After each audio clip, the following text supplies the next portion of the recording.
On ne vous entend pas malheureusement. On ouvre notre page culturelle avec cette exposition collective prévue samedi prochain à l'atelier 15 à Tanger. Parmi les 4 artistes à l'affiche figure Hind Qadi Hamad. L'artiste y dévoile une série d'œuvres inspirées de son parcours personnel dans sa quête d'identité.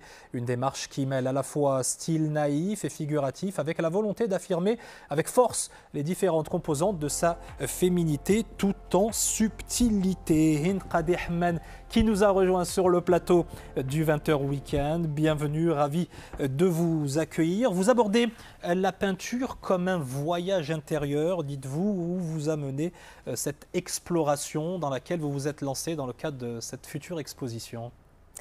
Alors d'abord, merci Wadir pour ton accueil et ta bienveillance.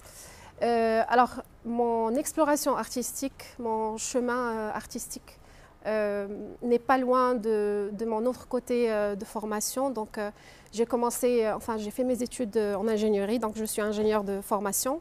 Puis, je suis passée à la formation en étant dans l'accueil et le service en hôtellerie de luxe.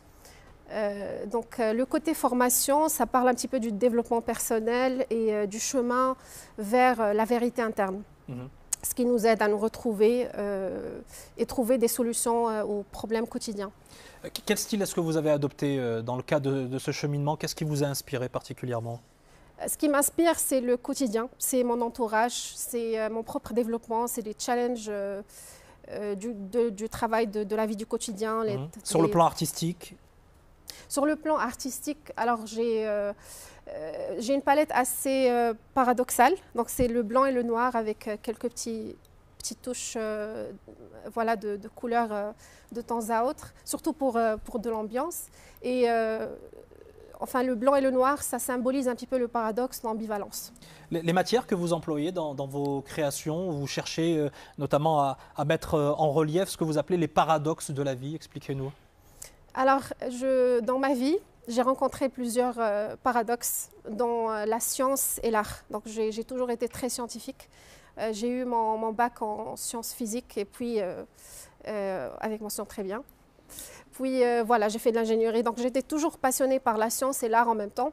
Et j'ai vécu beaucoup de paradoxes à côté, donc ce qui a mené un petit peu à cette acceptation de ces paradoxes-là pour pouvoir me retrouver et affirmer mon identité. Et comment vous le traduisez sur vos toiles?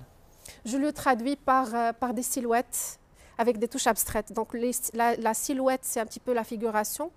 L'abstrait, c'est le côté un petit peu naïf, ça sort de l'ordinaire, ça va vers le contemporain. Vous jouez également beaucoup avec les contrastes. Est-ce que c'est pour éclairer votre part d'ombre ou assombrir votre part de lumière? Alors c'est une très bonne question parce que le sombre, au fait, ça symbolise justement cette exploration. Donc le plus qu'on plonge dans le sombre, le plus la lumière émane. Et donc voilà, le contraste, c'est les deux. En fait, il n'y a pas de dominance particulière. Je peux dire que le noir domine de temps à autre parce que c'est le chemin qui importe, c'est cette exploration. Vous avez opté pour une démarche qui est très personnelle. Dans le même temps, vous incitez le public à privilégier l'être au paraître. C'est ambitieux dans un monde, dans un univers où l'image et les illusions dominent.